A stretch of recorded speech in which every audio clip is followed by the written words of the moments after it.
నమస్తే అండి తెలుగు ప్రజలకు. నేను మీ బచ్చలకూర సురేష్, నాగర్ కర్నూలు జిల్లా, కొల్లాపూర్ మండల్, కుడికిల్లా గ్రామం. మరి ముందుగా ఉషోదయ ఛానల్కు మరి గాయకురాలు, ప్రజా గాయకురాలు, మహిళా గాయకురాలు, ఎన్నో అద్భుతమైనటువంటి పాటలు పాడినటువంటి ఉషోదయ తెలుగు ఛానల్ స్టూడియోకు వచ్చి ఇప్పుడు మన స్టూడియోలో ఉంది. ప్రత్యేకంగా మరి నిన్నగాక మొన్న జరిగినటువంటి మహిళా సంఘటన మీద, కలకత్తాలో జరిగినటువంటి దాని మీద మరి అక్కను మనం అడగడం జరుగుతుంది. అక్క నమస్తే. నమస్తే తమ్ముడు. బాగున్నారు అక్క?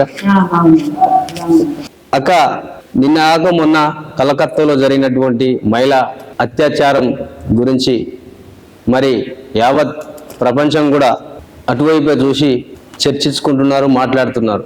చాలా దుర్మార్గమైనటువంటి సంఘటన అది.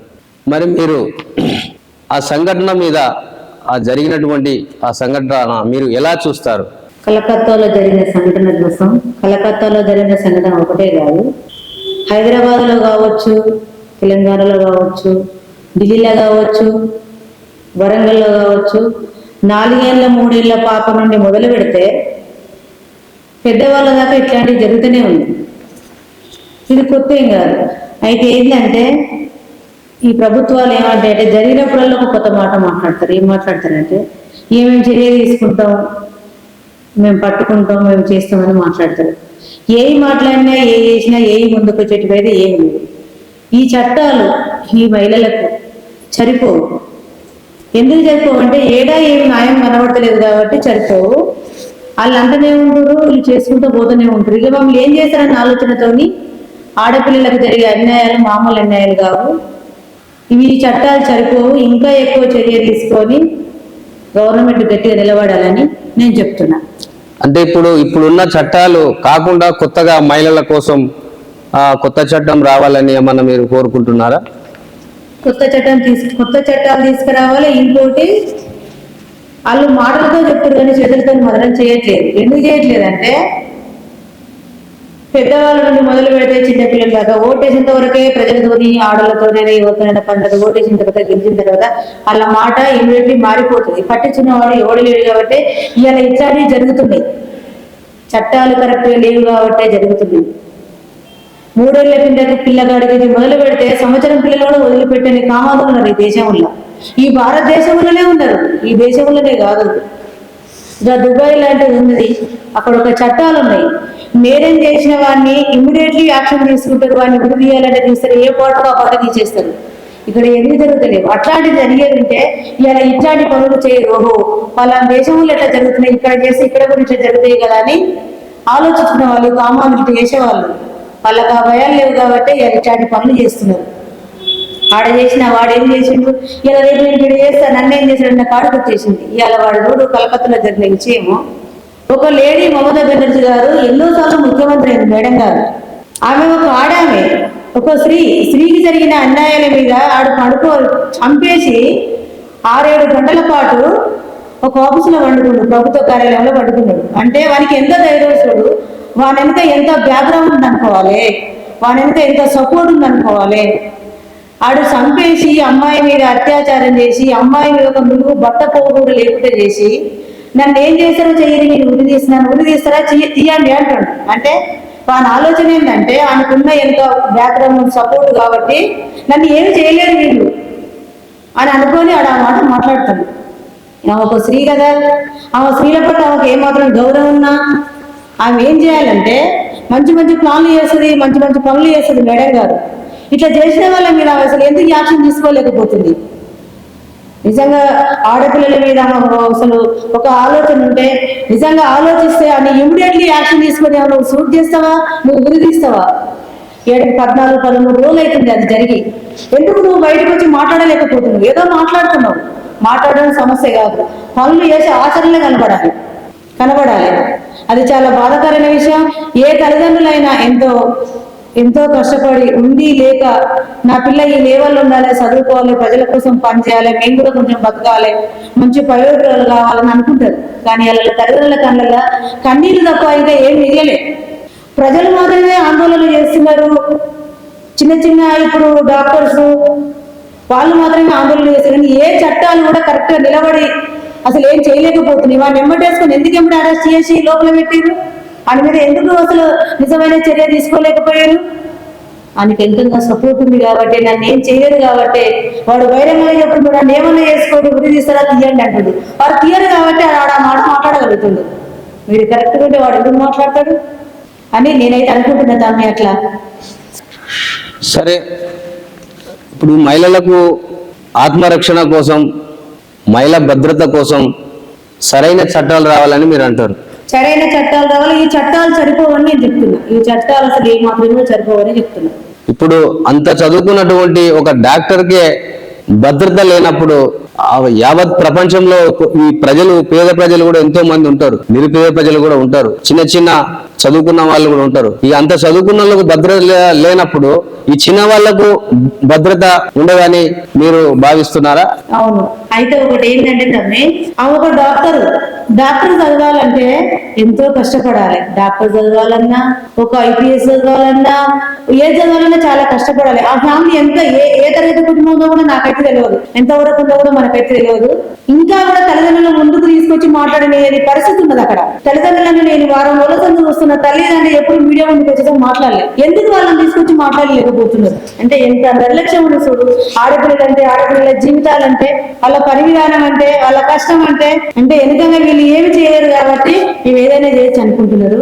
వాళ్ళు ఇన్ని ఆశలతోటి ఎంత కష్టపడి, అమ్మాయి ఎంత కష్టపడి నైట్ డ్యూటీలో ఉంది. అమ్మాయి నైట్ డ్యూటీలో ఉన్నదాన్ని అసలు అలా సీసీ కోడ్ ఏం కెమెరాలు లేవంట, అసలు ఏ కంపౌండర్ కూడా లేడంట, అసలు ఏమీ లేదంట. అడు సడన్ గా పోయి అంత పెద్ద అత్యాచారం చేసి అమ్మాయిని మెడల మీదకి కొడితే మెడలన్నా తిరిగిపోవడం, ఎక్కడ పడితే అక్కడ కొట్టడం, గుద్దడం, ఆమె మీద ఒక బట్టపోవు లేకు చేయడం. వాడు ఎంత అరాచకుడు అనుకోవాలి, ఆయన ఎంత కఠినంగా శిక్షించాలి. అసలు ఆయన ఏం చేసినా కూడా పాపం. ఇట్లాంటి వెధవ కొడుకులను ఏం చేసినా కూడా పాపం కాదు. పాపం అనేది లేదు. ఎందుకంటే ఉరి తీయాలని అంటున్నారు. మాకు న్యాయం జరగాలని ఆ జూనియర్ డాక్టర్లు కొట్లాడుతున్నారు.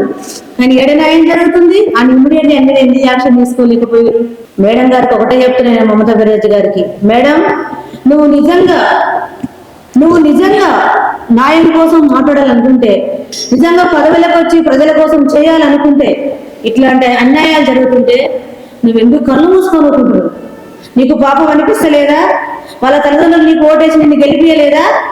నువ్వేమనుకుంటున్నావు? నువ్వెందుకు చర్య తీసుకోలేకపోతున్నావు? చట్టం పోలీసు పరిధిలో వాడు ఆయనకి ఎంత ధైర్యం అంటే, చంపేసి ఒక పోలీసు ఆఫీసులో 12-13 గంటలు వండుకున్నావంటే ఆయనకి ఎంత ధైర్యం ఉంది చూడు. వాడే కాదు తమ్మి, ఇట్లాంటి వెధవ కొడుకుల ఏరి పరేసి వాళ్ళని ఇమ్మీడియట్లీ యాక్షన్ తీసుకొని వాళ్ళని సూట్ చేస్తారా, వాళ్ళని ఉరిదీస్తారా, ఎంత కఠినంగా శిక్షిస్తే బుద్ధి రాదని అనిపిస్తుంది నాకు. చేయకుంటే మాత్రం ఈ కొడుకులకు ఈ బుద్ధి అయితే రాదు. అక్క, రెండోది, నిన్న కాక మొన్న మనము ఈ భారతదేశానికి స్వతంత్రం వచ్చిందని ఎంతో మంది ఘనంగా ఆ పతాకాన్ని ఎగిరేసి జరుపుకున్నారు. సీఎం కావచ్చు, ఇంకా నానా రకాలటువంటి ప్రజలు కావచ్చు. మరి ఇప్పుడు మహిళలకు భద్రతను చూస్తే మనం ఇప్పుడు ఇక్కడ ఈమె కాకుండా కూడా ఇంకా చాలా మందికి కూడా మహిళలకు నిన్న కాక మొన్న ఇంకా ఘటనలు చూసుకుంటే చాలా అత్యాచారాలు, అన్యాయం జరిగింది మహిళల పైన. మరి మనమేమో భారతదేశానికి స్వతంత్రం వచ్చిందని మనం అంతా మాట్లాడుకుంటున్నాం. అంటే స్వతంత్రం అంటే ఏంటిది?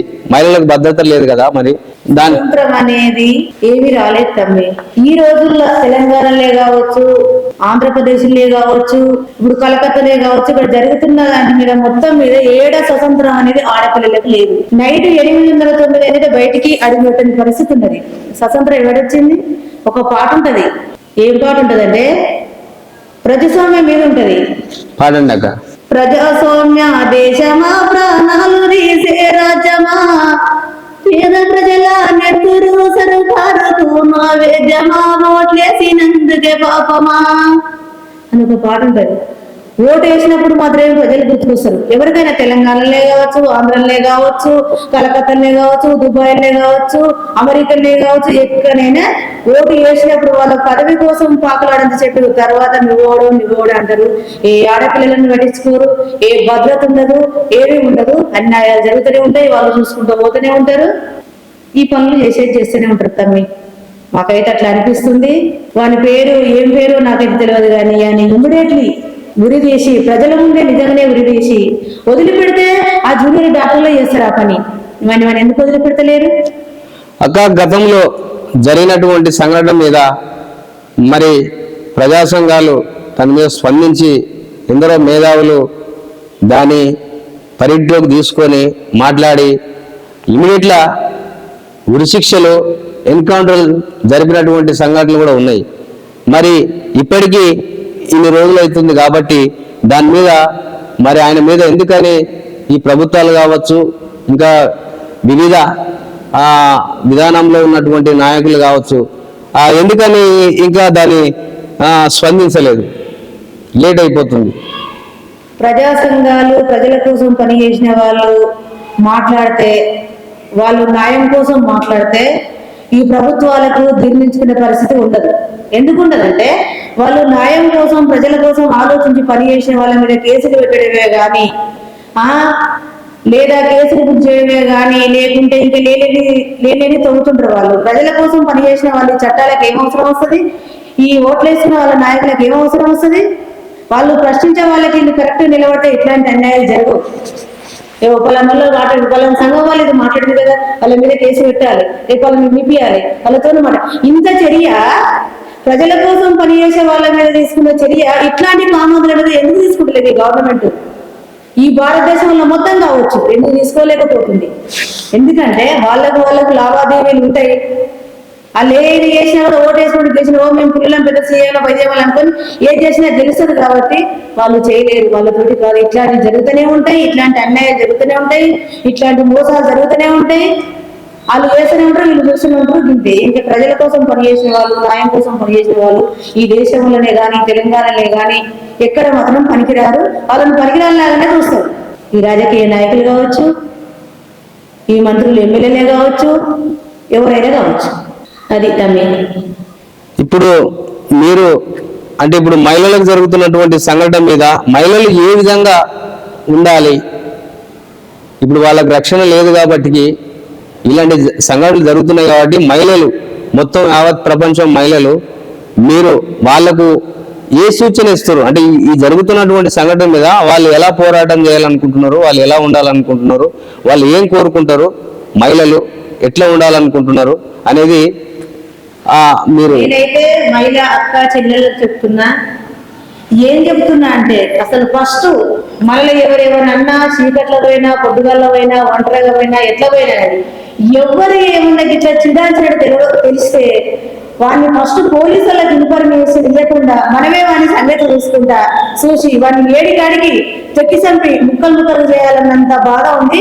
ఫస్ట్ మనం చేసిన తర్వాత గవర్నమెంట్కి ఉపయోగపడాలి. ఎందుకంటే వాళ్ళ చేతులకు పోయిన తర్వాత వాళ్ళని మేము ఏం చేయలేదు, మేము చట్టంగా వాళ్ళకి వచ్చేసినాం, పోలీసుల చేతులకు వచ్చిన మమ్మల్ని ఏం చేయలేదు, జంపలు చేయరు కాబట్టి మేము ఇట్లే చేసుకుంటూ పోతాం, వాళ్ళు అట్టే చూసుకుంటూ పోతారు అనుకున్న పరిస్థితి ఏర్పడదు. కాబట్టి ఫస్ట్ చేసి స్త్రీలే చేయాలి వీళ్ళ పని.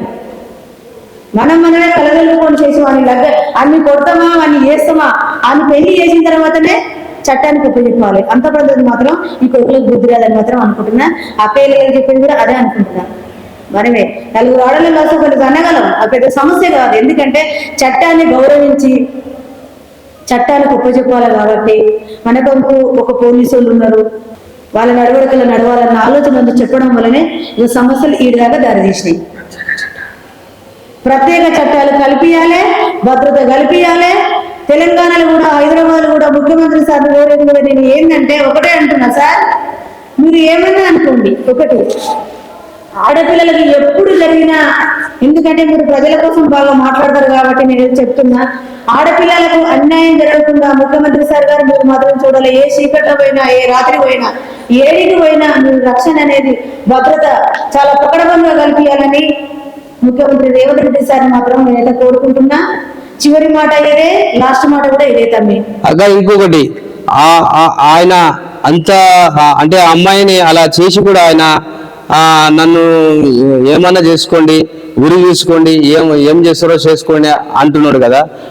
మరి ఆయన అలా అనడానికి కారణం ఏంటంటే చిన్న తప్పు జరగకుండా ఈరోజు భయపడిపోతుంది మనసు. ఒక మహిళను అలా చేసి నన్ను ఏమన్నా చేసుకోండి, ఉరి తీసుకోండి అని మాట్లాడడానికి అంటే ఏంది, ఆయన బలం ఏంది, ఆయన అలా అనడానికి కారణాలు ఏంది? అట్లా అనడానికి కారణం ఏంటంటే వాడు నన్ను ఏమి చేయలేరు, ఎవరు ఏమి చేయలేరు, నాకు అందరి సపోర్ట్ ఉంది కాబట్టి, ఆయనకు సపోర్ట్ ఉంది కాబట్టి ఆ మాట మాట్లాడుతుంది.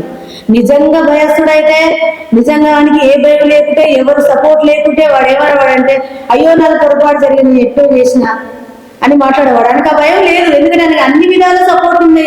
ఇక్కడ పోలీసు వాళ్ళు ఎంత ధైర్యస్తుడైతే వాడు సంపేసి పోలీస్ ఆఫీసర్ వాళ్ళ కంట్రోల్ వండుకుంటాడు 6-7 గంటల పాటు. అదే తను నేను అప్పటి నుండి చెప్పేది. ఏం చెప్తుందంటే మనకి భయం అనేది లేదు, ఆయనకి అన్ని విధాల సపోర్ట్ ఉన్నాయి కాబట్టి ఆడ ఆ పని ఆ మాట మాట్లాడగలుగుతాడు. శిక్షించలేదు, సరైన చట్టాలు లేవు, నన్ను ఎవరు ఏమి చేయలేరు, నాకు న్యాయం అనేది నాకు నిజంగా అందరూ సపోర్ట్ కాబట్టి ఆడ మాట మాట్లాడుతుండు. మనకు సరైన చట్టాలు ఆడపిల్లలకి లేవనేది వానికి తెలుసు కాబట్టి అట్లా చేస్తుండు. వాడిని ఏం చేయాలంటే వాడిని కఠినంగా ప్రజల ముందుకు తీసుకొచ్చి ఉరి తీయాలి. లేదు పోలీసులు తీయకుంటే ప్రజలే తీస్తారు వాడిని, ఆ పిల్లలే తీస్తారు, ఆ డాక్టర్సే తీస్తారు, వాళ్ళే తీస్తారు. ఇది ఎట్టి పరిస్థితులు న్యాయం జరగాలని ఆ కలకత్తా గవర్నమెంట్ కు కోరుకుంటున్నాం. యావత్ ప్రపంచానికి కూడా మహిళలకు అందరికీ జరగాలని, తెలంగాణలో కూడా జాగ్రత్తగా మీరు మహిళలు ఉండాలని సీఎం గారు భద్రత కల్పిస్తుంది కూడా అని మేమైతే చెప్పుకుంటున్నాం. అక్క ధన్యవాదాలు, మీ అమూల్యమైనటువంటి సందేశం ఈ ప్రజలకు నన్ను మీరు పిలిచినందుకు, మీరు మాట్లాడినందుకు. ఈ విషయాలు మరి మేము ఎట్లా మాట్లాడినామో ఏమో నాకైతే తెలియదు, కానీ అన్ని ప్రజల ముందుకు తీసుకుపోవాలని మేమైతే చెప్తున్నాం. ధన్యవాదాలు అక్క, మీ అమూల్యమైన సందేశం. మరి మహిళలు ఎలా ఉండాలి ఈ రోజుల్లో, ఆ మహిళల కోసము ప్రత్యేకమైన చట్టాలు రావాలని అక్క మరి ఉషక్క గారు ఇంతసేపు మాట్లాడారు. మరి విశ్వోదయ ఛానల్కు వచ్చి తన టైము మనకు పెట్టి అమూల్యమైనటువంటి సందేశాన్ని ఈ ప్రజలకు, యావత్ ప్రజలకు, ఈ తెలుగు ప్రజలకు అందించినటువంటి అక్కకు ధన్యవాదాలు తెలుపుకుంటూ, అలాగే మరి ఈ ఛానల్ను లైక్ చేయండి. అలాగే మరి ఈ ఛానల్ వారికి కూడా నేను ధన్యవాదాలు తెలుపుతున్నా. అనేక ఇంకా అన్న సీనన్న గారు అనేక సంఘటన మీద అన్న పెడుతూనే ఉన్నాడు. మీరు చూడాలి, ఈ ఛానల్ను లైక్ చేయాలి, సబ్స్క్రైబ్ చేయాలి. ధన్యవాదాలు.